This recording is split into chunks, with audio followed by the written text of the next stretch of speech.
They say London swings. It doesn't. Not even the King's Road, Chelsea. But here and there, among the conformist fat cat crowds, is a lean cat or two, looking like it might swing, given some encouragement.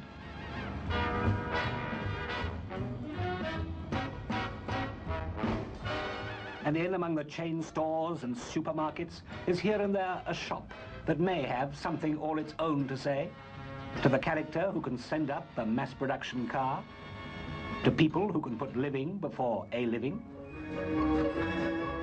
World's End means where the King's Road ends, which shows what the King's Roaders think of themselves.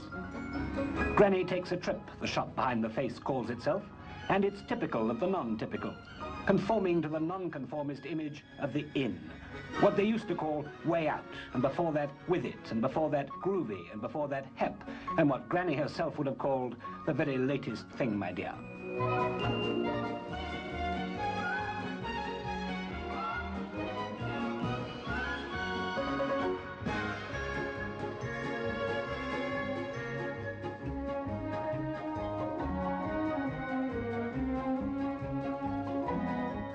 Maybe the toy car's a key, childhood, innocence at war with a hard adult world, the fun of dressing up.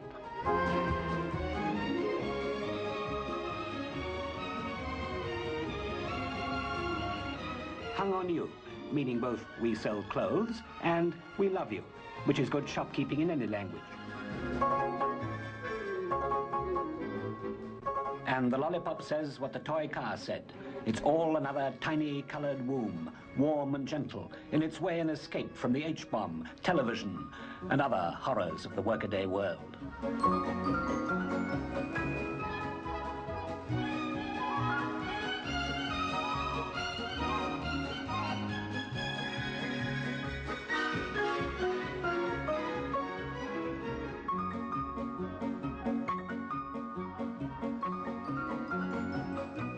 In this King's Road that London is lumbered with stands, just, a collation known as the antique supermarket, and antiques can mean clothes. This lady's time machine is headed for the flapper world of the 20s, doubtless a trip many a time traveller would love to take. One way of saying no to authority is to parody it. Some of the young, with little to say yes to, come to Soho, that pulsating heart of swinging London where girls join clubs to see old men strip. Or is it vice versa? And at the cutely named I Was Lord Kitchener's valet, buy uniforms of the past to affront the uniformity of the present.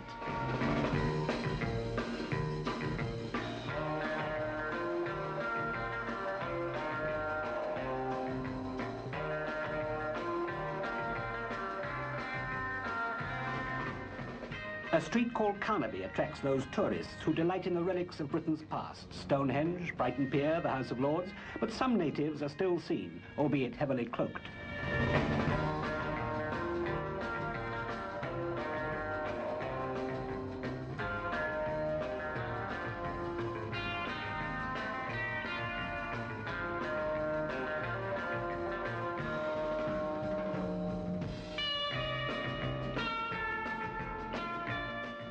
Much of the gear reverts back to the kinky period in Britain's brave history, and for those who still thrill to the sight of purple lace-up boots, here are purple lace-up boots. In Carnaby Street, you can't tell the assistants from the customers. Anybody addressed as madam would probably sue for defamation of character.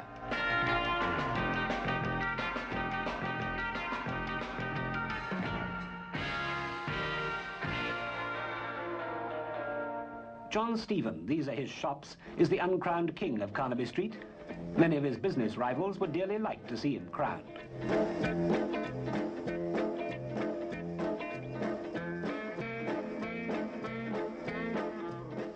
The return of the dickie, for the man who can't afford a clean shirt but won't admit it.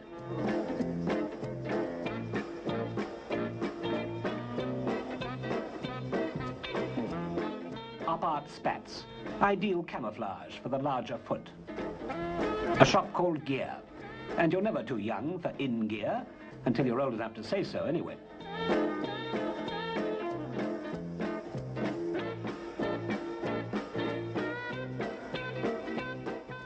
Meanwhile, back at the ranch, countdown King's Road, the tills click merrily on. For all the strangeness, these are clothes to be worn, to be bought and sold. These soft, music-loud caverns of the avant-garde can be misleading, for they are the work cells of revolution. Once upon a time, just a year or two ago to be precise, fashion originated in the haute couture salons of Paris, then spread downwards through society in ever-cheapening copies with one predominant theme. Shops such as this would have interpreted the mode, but no more. Now they originate, and so do a dozen others in a dozen styles owing nothing to Paris or anyone else.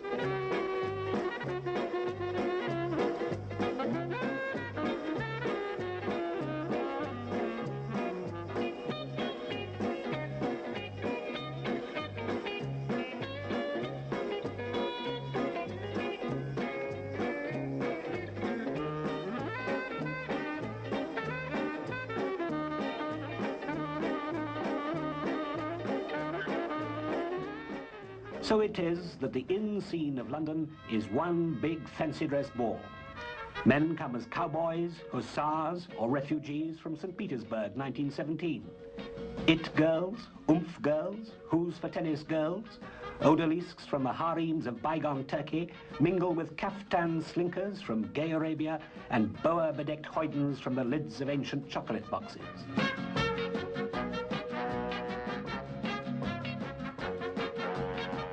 A super charade of happy happenings, though it might be fun if some designer somewhere thought something up entirely new.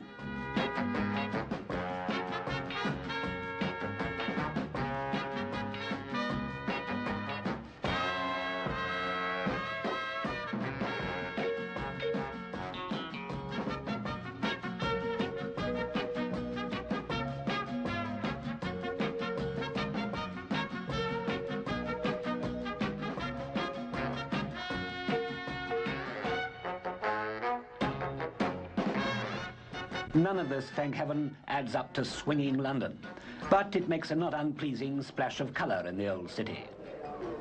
What gear the cats are wearing is one story, where they wear it is another.